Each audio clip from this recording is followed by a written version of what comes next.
Greetings, Word Horde. We're here with an exciting option for you, a version of our podcast without any ads. That's right. No advertising interruptions, just the content you love, ready to go in your favorite podcast apps like Spotify and Apple Podcasts. It's another way to support the show, ensuring that we keep bringing you the word stories and language explorations that you love. Try it at waywardradio.org/ad-free. And it's affordable. For just a small subscription fee, you can enjoy A Way with Words uninterrupted, except by us. Plus, it makes a great gift. Know somebody who loves language as much as you do? Give them the gift of words. Easy to sign up, easy to enjoy. It's the same A Way with Words, just streamlined for your listening pleasure. Go to waywardradio.org/ad-free. Support us, support the show, and enjoy an ad-free listening experience.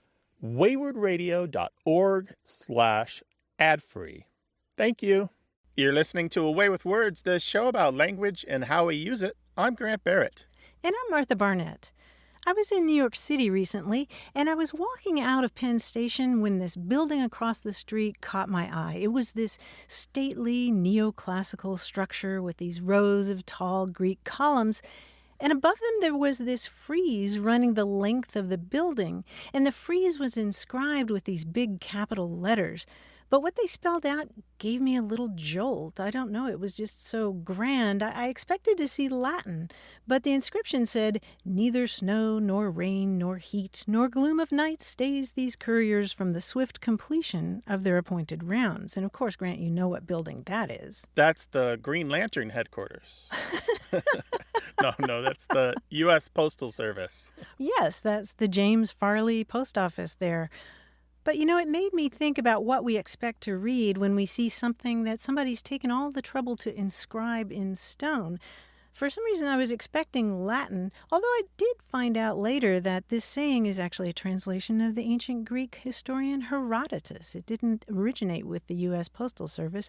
There's a part of the history of Herodotus where he talks about the efficient messengers of the Persian Empire. You know, there's messages like this on buildings across the world, and a lot of them, of course, have that classical idea going back to ancient Greece or ancient Rome. And there's one over the entrance to the Goodhue building at the Los Angeles Public Library, and it says, "Books invite all, they constrain none." And the simplicity and the perfection of that message is just, it's a chef's kiss. That's exactly right. But, you know, there are other messages for other buildings that you might not see, and sometimes they're over houses. And there's one I found especially charming. It was in a journal, an old journal from the 1800s, and it was on a small house in the UK, and it's in Latin, and it's Parva sed apta mihi, but in English it means small but just right for me. Aww. And yeah, you know, a little cottage, you know, with a little bit of garden and just someplace you can sit, and it's exactly what you want. And there's another one in the same bit of journal, and it's also in Latin, but I'll give you the English. And it says, "As the body is to the mind, so the house is to the body."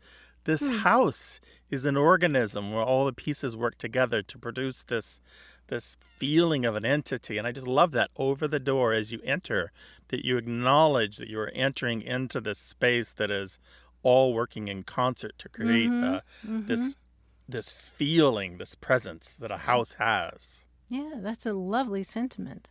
I'm suspecting that the listeners have more too. Is there a particular inscription or an epigraph over a building that you know and love? Something that strikes you as funny or poignant or moving? Please share. We'd love to hear them, and we'll share them back with everyone else. 877-929-9673. That's toll free in the United States and Canada. Email us words@waywardradio.org or talk to us on Twitter. Our handle is @wayword, WAYWORD. Hello, you have A Way with Words. Hi, Grant. My name's Kelly Goddard. I'm calling from Tallahassee, Florida. Hello, Kelly. Welcome to the show. I'm calling about, it's kind of a game, but it's also, I guess, an exclamation that my grandmother it passed down from my grandmother. She played it with her siblings when she was younger, and then as an adult. And it's only played around the holidays, specifically Christmas, and it's called Christmas Gift. It's kind of like almost like a tag game. So it's like the first person to say Christmas gift is the winner, but you don't really win anything except for bragging rights. Just bragging rights. Yeah, that's kind of how we play it. And so for us, it's always just been like, who can say Christmas gift first? But I was just really curious. I never knew anybody as I was growing up. I never knew anyone else that played that game. But then my daughter, she's now a senior in high school, but when she was in middle school, she had a friend whose family played Christmas Gift. And they were like, I've never, ever heard of another family that did this. And so it just got me thinking where it came from, and I was curious. How does it work? Okay, for instance, if we are, let's just say, after Thanksgiving, game on. Okay. And if the phone rings and you think it might be, I mean, nowadays it's super easy with caller ID, but before caller ID, I remember my grandmother would just answer the phone, Christmas gift. So no one could get her. Like it gets more competitive towards Christmas. And then the ultimate winner is Christmas Day. Like whoever says Christmas gift on Christmas Day, you are the ultimate winner. So you get one chance the whole season to say Christmas gift to the other person first, and then that's it? Well, no. Every time you see them, it's like, I got you. Oh, okay. Gotcha.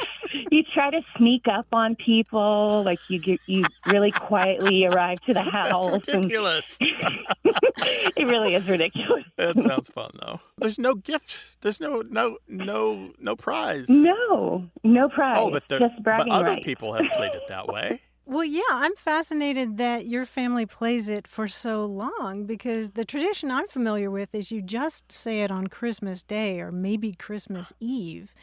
Would you believe you can actually find Civil War letters where guys are writing back home and wishing people Christmas gift? Or, oh, my goodness. Yeah, it goes way, way back. And other versions of it early on would involve like people, like you said, sneaking up to a house and knocking on the door and saying Christmas gift, and the recipient was supposed to oblige with a gift to those people, an actual gift like popcorn or homemade taffy. Oh my gosh! Yeah, or fruit, maybe an apple or an orange. There is one more extreme version if you want it. Yeah, I would. So one of the citations in the Dictionary of Southern Appalachian English describes people getting up early on Christmas morning, usually the children. They go to their nearest neighbor's house secretly and quietly, and then they, quote, serenade them by banging pots and pans and setting off firecrackers.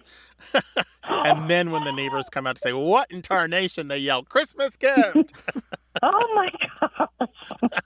Yep, that's way farther than we've ever gone. We've never woken anyone up with pots and pans and firecrackers.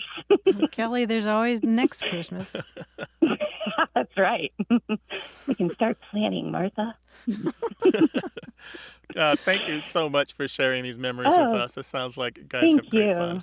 Yeah, it is a lot of fun, and thanks for taking my call and my question. I appreciate it. All right, be well. Christmas gift to you. All right, thanks, you guys. Thanks, Kelly. Bye-bye. Bye-bye. Take care. Well, we'd love to hear your vaguely linguistic folkloric traditions, whatever holiday they're attached to or not. 877-929-9673, or email words@waywardradio.org, or tell us the details on Twitter at WAYWORD. Hello, you have a way with words. Hi, I'm Susanna King, and I'm calling from Aiken, South Carolina. And Susanna? My dad had an interesting expression that he would use. It started when I was a baby.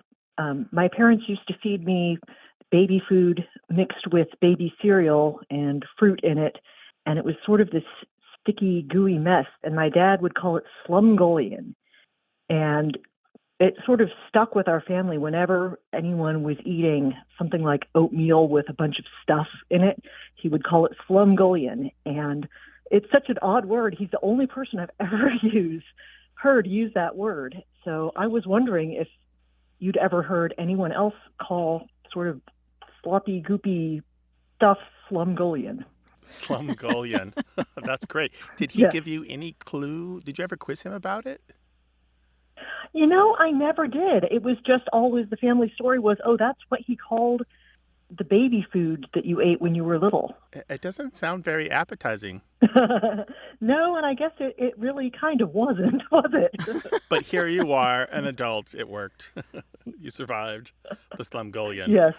Well, there is a great story about slumgullion, and it has to do with the gold rush days in the United States. During the California gold rush, there was a lot of high-volume mining, and it involved, as it still does, a lot of water, just huge amounts of water running through soil, and it flushes away the lighter stuff and leaves behind the heavier bits. And this makes it easier to find the gold. And what is created from this, the stuff that is discarded, is this gross, muddy waste mixture. And this was called slumgullion. And we know the term was used in California during the gold rush as early as 1853. One report from the time describes it as, quote, a softer sediment which settles lightly on the surface of the sand, a slippery yellow mud that looks like a large pond of cake batter, just ready for baking, yet with a glazed surface reflecting the surrounding scenery as beautifully as water could do it. But I'm sure it did not taste like cake batter. You wouldn't eat it, obviously. And the word itself, you can break down the two parts. The slum part is probably related to the word slime. Slum, slime, you can kind of hear it. Not related at all to a bad urban neighborhood. It's just a different word completely than that kind of slum. The gullion part is either related to a word meaning a muddy hole or a cesspool. That makes a lot of sense. Although it could be related to the same word, gullion, meaning a type of severe stomachache in horses. Yeah, and there's another little interesting fact. It's got a connection to Moby Dick and hunting of whales. In 1851, Herman Melville published Moby Dick, and in there he refers to the discarded offal, O-F-F-A-L, and the waste from the butchering of whales as slobgollion. That's S-L-O-B-G-O-L-L-I-O-N. And his description, here it is in his words, it is an ineffably oozy, stringy affair, most frequently found in the tubs of sperm oil, after a prolonged squeezing and subsequent decanting. I hold it to be the wondrously thin, ruptured membranes of the case coalescing. Ew. That sounds awful. Nobody writes like Melville. So slumgullion is S-L-U-M-G-U-L-L-I-O-N. So you can hear that they're spelled very similar and they sound very similar. So that word that he used, Susanna, that slumgullion, when he was feeding you baby food, has got all this history connected to it. It's from the gold rush days. That's really neat. And I'm so glad that it's part of California history, too, because that really connects to my family. Yeah, cool, right? Thank you for sharing that with us, and we're so happy that you called. Thank you very much. Take care now. Bye-bye. Thanks, Susanna. Bye. 877-929-9673. More about language and how we use it as A Way with Words continues.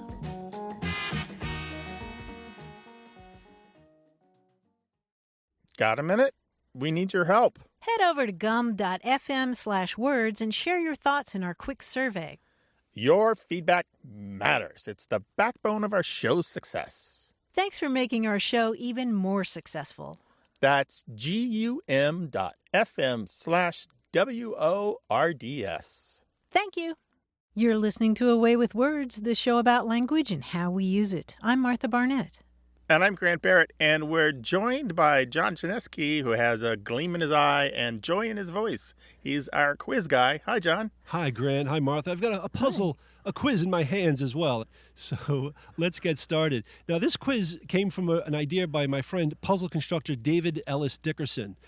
His challenge was to find a two-word title, which, when the two words are switched, they still make a pretty good title. Now, we're going to work with books and movies today. I'll describe for you a new work based on the new title, and I'll give you the original title's author, maybe the director. You identify the new title and, of course, the original title. For example, if I said, this new work by Stephen King is a book about a dog owned by a gravedigger, the answer would be Cemetery Pet. Right. Of course, the Oh, original, boy. right. The original is Pet Cemetery, though the spelling is debatable. So you get how it works? Yes. Yep. Yes, you do. Good. Then let's try a few. And I wish you luck good. Here we go. This new classic, collected by the Brothers Grimm, is simply an examination of how winter precipitation gets its color through light refraction. Winter precipitation gets its color through light refraction. White snow? White snow. Yes, exactly. gotcha. Or lack of color, I should have said. Yeah, very good. This new classic from George Orwell is simply a book-length description of a nondescript cow. Farm animal. Farm animal. Farm animal. Just farm animal. Now we go to the movies. Let's go to the movies. From George Lucas, a biography of a soldier who has been a key player in several major conflicts. War stars. War's Star, right. War's star. Sorry. War's Star, yeah. Only Charlie Chaplin could create a new classic based solely on a family of typeface fonts. Charlie Chaplin, typeface Yeah. fonts, a new classic. Roman times. You got Times one of the Roman. words Ooh, correct. close. It's something. It's modern times. Times modern. Times modern, yes, as opposed to modern times. Finally, from director Greta Gerwig, a new classic about an old reclusive woman who eschews cats. She instead keeps parrots and parakeets. Something bird. What was that Yeah. movie? With Saoirse Ronan, right? Yeah. Something. Was it Lady Bird? Bird Lady. Bird. Yeah. Yes, Bird Lady instead of Lady Bird. Yes, very good. Well, guys, done well and well done. They both mean the same thing, and you did very, very well in that quiz. Good job. Give our best to the family. Will do. Thanks You so too. much, Bye-bye. John. Bye-bye. We'd love to talk with you, too, about any aspect of language whatsoever. Slang, word origins, grammar. Give us a call, 877-929-9673, or send your questions and stories about language to words@waywardradio.org. Hello, you have a way with words. Hi, yes, my name is Grace. I'm calling from Savannah, Georgia. Hey, Grace, welcome. Hi, Grace. What's on your mind? Hi, yes, I am in school down here for industrial design, and I'm learning a 3D modeling software where we learn to prototype and 3D print objects. And one of the most useful functions in the program is called a Boolean. It's Boolean, and it's so much fun to say, and we use it all of the time because in order to make complex shapes in this program, you have to do it by building upon simple geometric shapes. And so it kind of works as a 3D Venn diagram, and depending on what you need to build, you can have it take away certain parts of an object where they overlap, or leave only that section where they overlap. And so I was just wondering if you guys had ever heard of that term, because it's so out of place in the tech world that it just seemed so bizarre. Boolean. So it's like somebody invented a word out of just letters or syllables. That is what it feels like. That's really what it feels like. I wouldn't put it past the tech world. Really, yes. I have a story for you, Grace. There's a great story here. And it starts with a poor boy, an English poor boy, largely self-taught, born to a lady's maid and a shoemaker, who went on to lay some fundamental foundations that are still used today in computing, in neuroscience, in logic, and mathematics. You want to hear it? Okay. Yes, and I was just about to say that my younger brother's learning to code, and he was familiar with the term from that. And Yeah. I just thought how bizarre that it's in both places. Yes, please. So this boy, his father was also brilliant in mathematics. However, he was very poor and could work only as a shoemaker, but he taught his son some mathematics. And this son had a tutor in Latin, but otherwise had no schooling, taught himself Greek, however, and French and German, and was goodness. brilliant enough to work as a teacher at 16, published some sophisticated mathematics papers in professional journals while still in his teens, then was hired as a professor at Queen's College in Cork, eventually becoming a dean at that college, a position he held until his death. So this guy, undegreed, but universally agreed to be brilliant. So this guy's name is George. I'll give you his last name in a minute. His mathematical papers developed the algebraic idea that differential equations could be used to solve any mathematical problem, resulting in either the answer 0 or 1. And so that's the binary language of computers beginning to form right there, although it took many more decades and the work of many others to make it happen. Additionally, his algebraic logic intended to allow putting argument and thought into logical, regular structure, and he published a paper on this in 1847. And so this is why we call things Boolean. His name was George Boole, Boole. And so this is why, for example, when you do a search on the internet, you search for apples or oranges, not bananas. That or and not, those are Boolean operators. And those come from George Boole. Those are part of his logic. And so all of this Boolean stuff comes from the work of George Boole, born in 1815, who was a brilliant autodidact. Wow, that is fascinating. And it also sounds like the same way that you search a library catalog, like how they store library information when you're looking for specific things. Yep, that's right. That's the man. Now, obviously, like all fields, a lot of his work took time to see fruition. Other people used his work to base their work on, and obviously it's a series of people working together over the decades and even the centuries to come to what we have now. But it's fundamental, and his name being attached to this as Boolean is a credit to his original foundational work that he did. There's a reason his name is attached to it, because it was so important. Wow, that is amazing. Yeah. Alrighty, I will definitely have to look him up. I really appreciate you guys taking my call. That's amazing information. Thanks for calling, Grace. And good luck with your work. Bye-bye. Thank you. Bye. Alrighty, bye-bye. Toll free in the U.S. and Canada, 877-929-9673.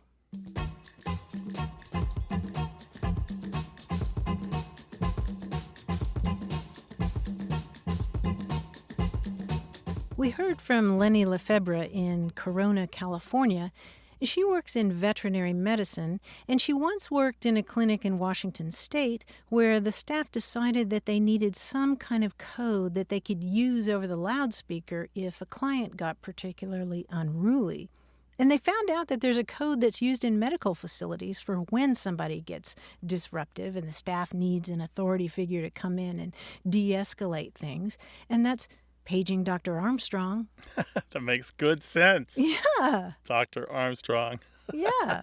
I don't know if I've mentioned this before, but when I worked in IT, one of the companies I worked for, we would forward sales calls to Mr. Springfield, which was a dead-end voicemail box that we never emptied. Got that from The Simpsons. That's just a Springfield. Oh. 877-929-9673. Hello, you have a way with words. Hey, it's Aeneas from Las Cruces, New Mexico. Hi, Aeneas. Welcome to the show. Hey, how's it going? What's on your mind today? Yeah, so my word is Rinktums, and it's a tradition in our family on my mom's side that so we use this term Rinktums whenever someone gets a new haircut, and if we see them walk into the room and we say Rinktums before they say no Rinktums, then we get to ball our fists and run our knuckles up the back of their head Yeah. But if they say no Rinktums first, then they cancel that out. Ouch. Oh boy. So Rinktums and Noogies is what this sounds like. Rinktums, like Rinktums. Rinktums. I would spell it Rinctums, but obviously the K is there as well. Like it could go both ways. I've talked to like other family members and they spell it with the K. Oh, so it's more than just your immediate family. It's your broader family? Yeah, so my whole, like all my uncles and cousins on my mom's side. And it's mostly done in the males of the family, but of course you can do it to females, but you don't, because we want to do it sometimes to hurt the other person. That totally is a dude thing. And so is this just in New Mexico or outside the state? Just in New Mexico, but it started originally in New Mexico. Well, Aeneas, this sounds painful. How do you feel about Rinktums? I like it because, I like it whenever I'm able to do it to my cousins or my brother or my dad. So, but obviously I haven't got a haircut in about 4 years probably because of that. Lots of long-haired people in your family, Aeneas, huh? Oh, yeah. Yep. Yeah. So it's like getting noogies. Yeah, it's basically like a noogie, but you run it, so you ball up your fist and run the knuckles up the back of the neck up to the top of the head. Mm-hmm. So it's just like one swift motion. Mm-hmm. And I've asked around, I've never heard, no one else has heard of it outside of my immediate family, like my mom's side of the family. Well, you'll be interested to know that this tradition goes way back to at least the early part of the 20th century. There's a really funny article that ran on the Associated Press wires back in 1921, and it was talking about the newest fad at the University of Texas. And they called the fad Rinktums and Scrapings. And let me just read a little bit of this article to you. You will appreciate this. When a student gets his hair cut or trimmed and sallies forth on the campus, the other students have the right to declare Rinktums on him. In case he yells "Vinkyour Rinktums" before the unshorn students declare their right, he is safe from all harm. The foiled students then have recourse. They're shouting "Scrapings," and the shaven-headed student has the same right as to shouting "Vinkyor Scrapings." Rinktums consist of a heated rub with the knuckles on that part of the cranium that is more fully exposed on account of the recent hair trimming. It's a common sight on the university campus to see a student walking about with a fresh haircut and shouting "Vinkyor Rinktums" and "Vinkyor Scrapings" at every cluster of student he sees. So this is like a Pokemon battle, really. Yeah. They use the reverse card. Yeah. So wait a second here. So basically what's happening is I've gotten a haircut. Others have the right to declare Rinktums on me, but I can yell "Vinkyor Rinktums" to stop the knuckle attack, but they can yell "Scrapings" to stop my stopping, or I can yell "Vinkyor Scrapings" to stop their stopping of my stopping, and I can yell "Vinkyor Rinktums" and "Vinkyor Scrapings" to stop all the stopping and make sure nobody knuckles my head. Well said. Yeah, or like Aeneas, you can say "No Rinktums." No Rinktums. I think Aeneas' version is simpler and still allows dudes to be dudes and knuckle each other's noggins. Yeah. It would have got too complicated if we allowed all those counter strikes in our family. Oh yeah, it would just be a fist fight every time, right? Yeah, seriously. Yeah, that's crazy because my grandpa actually went to the University of Texas, and he's the one that started it, or that we can trace it back to, and my mom's side of the family. So maybe that's where he got it from. Oh, interesting. How about that? I'd be interested to find out when he went there. That lasted for a while. It showed up. So what was that date, Martha? 1921. Yeah, it lasted into the 1920s at the University of Texas, and who knows how much further. Yeah, I think that should be about the time my grandpa was over in that area as well.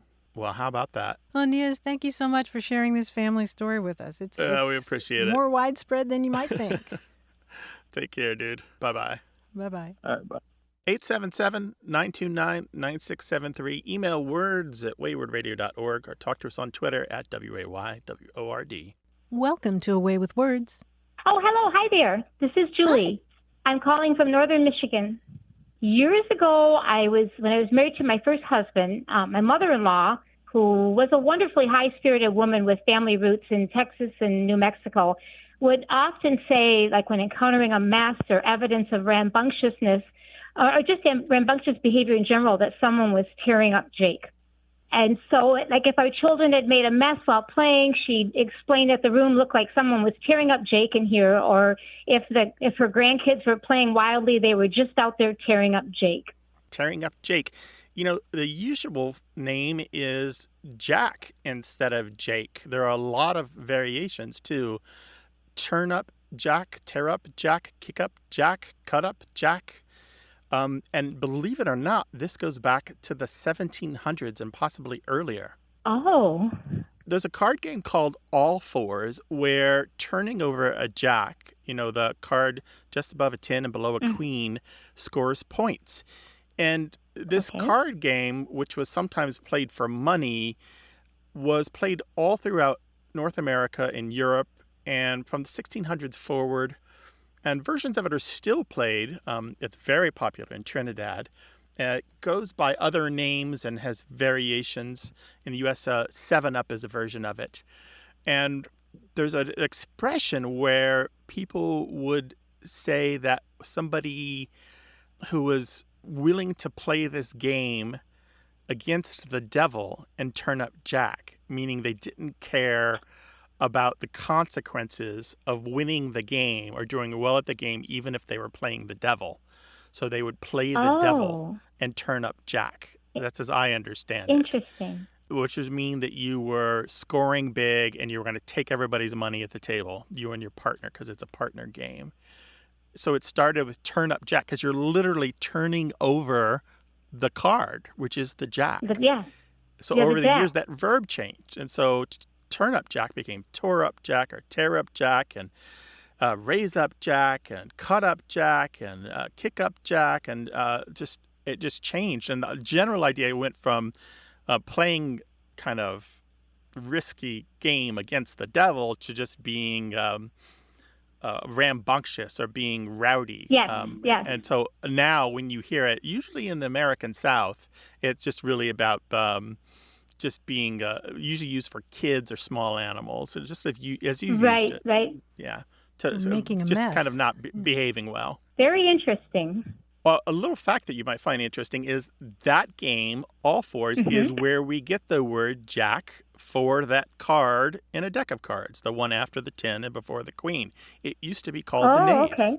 Yeah. Okay, yes. Yep, the knave. So in the 1600s, that word Jack migrated from this game All Fours to just the rest of the deck and the rest of the card games in general. So, Julie, your family is part of a great long tradition of tearing up Jake or Jack. It certainly is, and that would quite aptly describe this youngest cat that I have that tears up Jake around the house all the time. Yeah, they do, don't they? They get the zoomies and go from room to room. They do.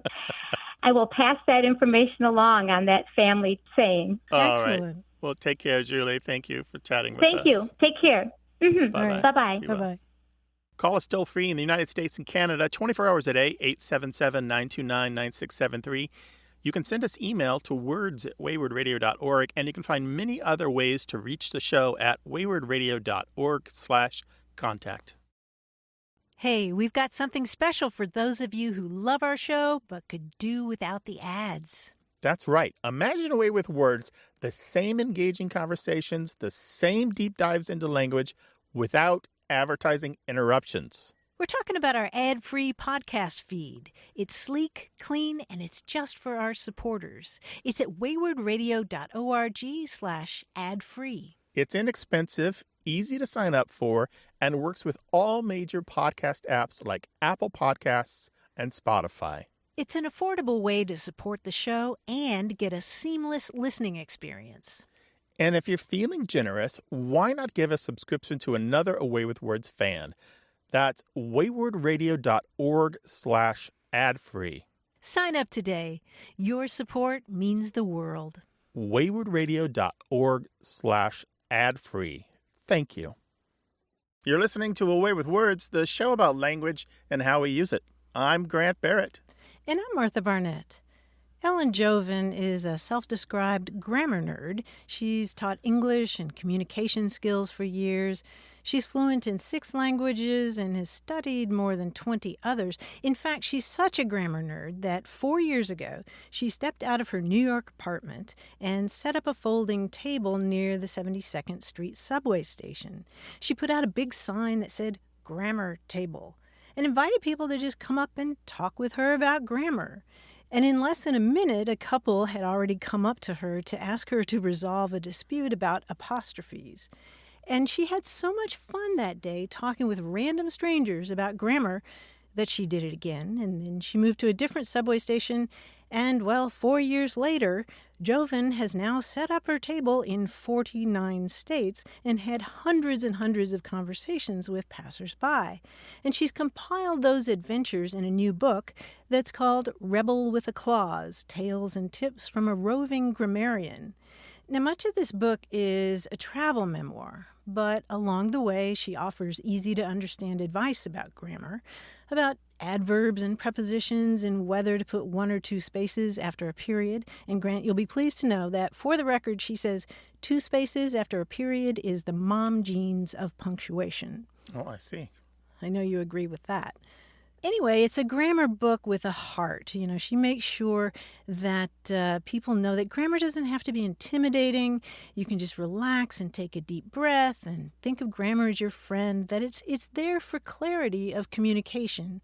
And she also makes the point that you really shouldn't judge people for their grammar because you just may be wrong yourself.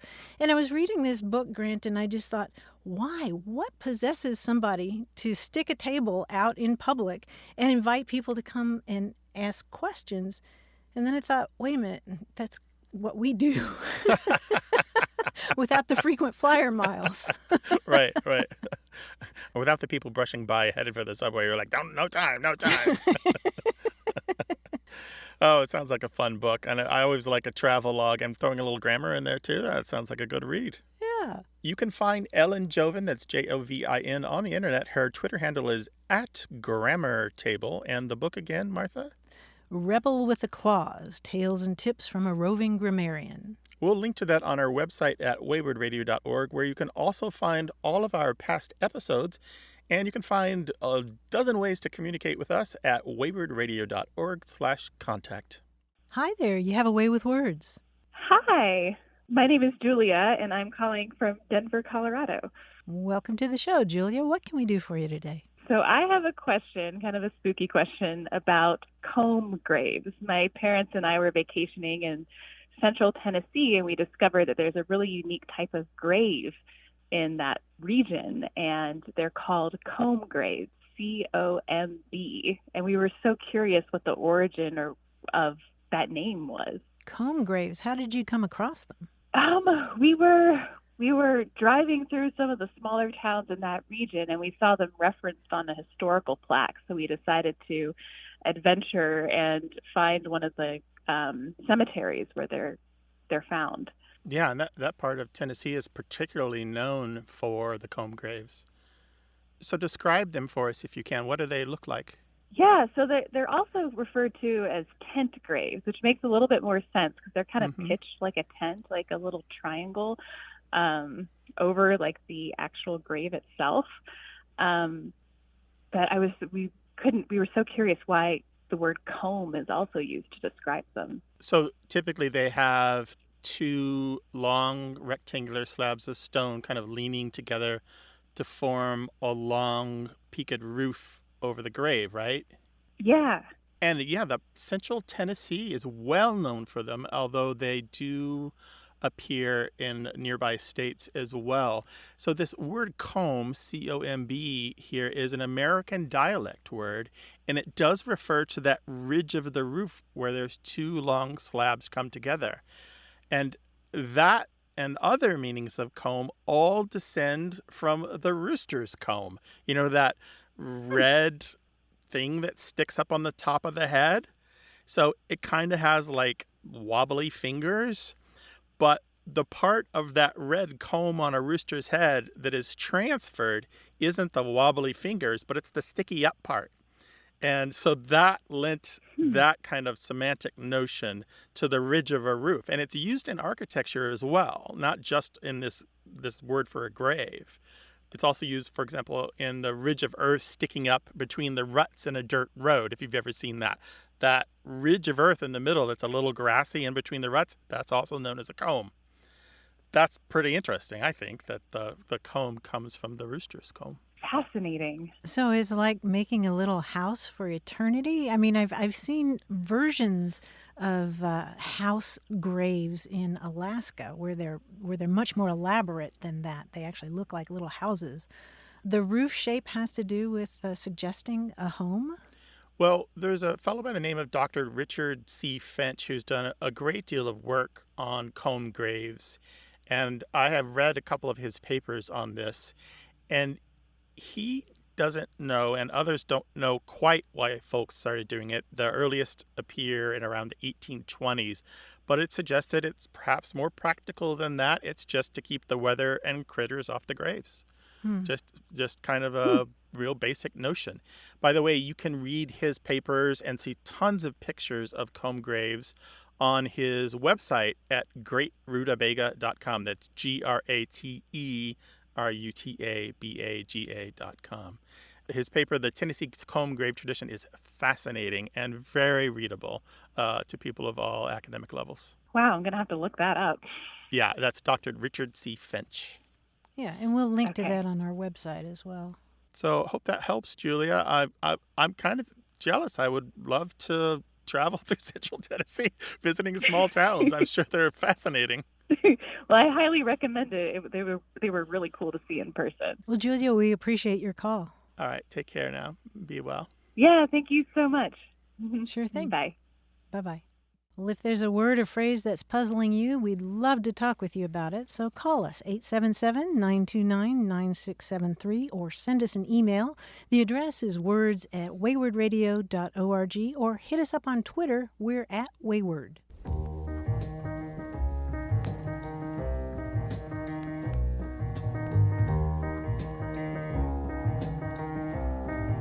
Heather Kaufman sent us a tweet offering a really great way to end a long phone conversation. It goes, "I'll let you go so you can glue your ears and legs back on." I'm not sure what that means. Well, I guess if somebody talks your ears off, then, They talked your legs off too? Yeah, I don't know about the legs part, but I like that. I'll let you go so you can glue your ears and legs back on. Email words@waywardradio.org or send to us on Twitter at WAYWORD. Hello, you have a way with words. Hi, this is Crystal Ness from Huntsville, Alabama. Hi, Crystal. What's up? I was calling because I have a term that my mother-in-law and my father-in-law use that I have never heard before. Okay. So they use this term when they're tucking my kids into bed, their grandchildren. They said this with my husband when he was a child too. So instead of saying good night or night, like what my parents used to say to me, they say, "I'll see you in the funny papers," before they close the door. At bedtime? At bedtime, yep. And what did they mean by that? I don't know. I guess they mean, good night. It's sort of done in the same way as people would say good night or night, so it's kind of like, "See you in the funny papers," and then they close the door. And I had never heard that before growing up. Oh, really? And you haven't heard it since? I only hear it from my mother-in-law. And when I asked her about it, she said that her mother and her father used to say it to her.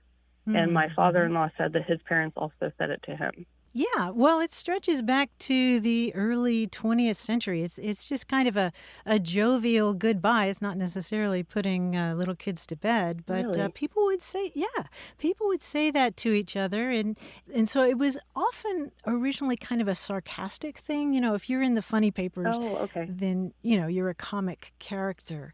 There were a lot of different versions of "see you in this or that," like "see you in church," which somebody might say sarcastically to somebody who doesn't go to church, or "see you in jail."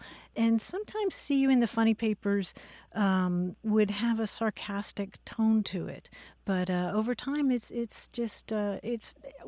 your case, it turned into a sweet nighttime good night. Yeah, it's very endearing. I like that they say that to my kids because it's just something special that they'll remember about their grandparents. But Yeah. that's fascinating. Yeah. So, yeah, see you in the funny papers, see you in the funny pages, see you in the funnies. All of those are versions of that. The funny sheet. The funny sheet, yeah. The Yeah, it was a funny much sheets. bigger I've never deal. heard of funny sheets. Yeah, Yeah. that term's almost 160 years old. Calling Wow, it that's the funny crazy. papers. So do you still use it today? I guess I should probably keep the tradition alive, shouldn't I? Yeah. She continues to say that to my kids, so maybe when they have children, I'll use the same term. So Oh, yeah, that's really sweet. Yeah, tuck them in with that. thank you so much for having me. I appreciate it. Okay, Take care, Crystal. Take care. Bye-bye. All right, thanks. Bye-bye. 877-929-9673. Hello, you have a way with words. Hi, this is Scott Randall in Everett, Washington. Hi, Scott. Welcome to the show. What's up?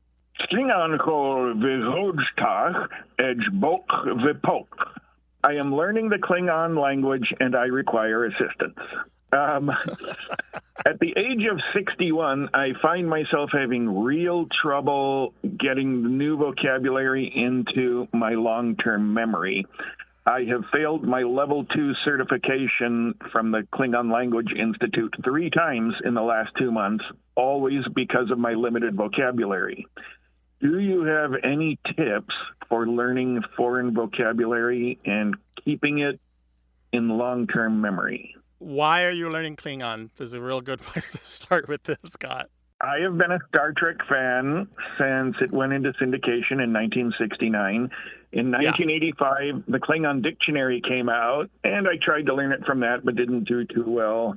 In 2000, I discovered the Klingon Language Institute and dove back into it with the help of a mailing list and stuff, but it still wasn't easy enough.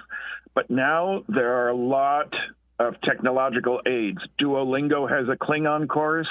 There's a dictionary app for my phone. There's a Klingon Learn Facebook page where I can ask questions. And so I've just really dived into it. I'm determined to become fluent in Klingon. And are you having conversations in real time, spoken aloud with other people in Klingon? Only a little bit. With my limited vocabulary, I haven't joined the Zoom meetings that have actual conversations. I've been focused more on translating things with a couple of Klingonist friends of mine, one of whom, Krishka, has introduced me to the gold list method. We're trying that, but it's too early to tell if it's going to help. Well, Scott, or do you go by Scott, or is there a different Klingon word I should? My Klingon name is Yogtar, but that's hard for even Klingonists to say. So, Yogtar, tell us about this this method that you're trying to use. The gold list method has you write down 20 short sentences, each of which contains one word that you're trying to learn. So you do that on day 1. Day 2, you write another list of 20, day 3, and so on. And you keep doing that. And then on around day 14, you go back to your first list, and they say you will remember about 30% of those words. You take the ones you don't write and put them in the second list.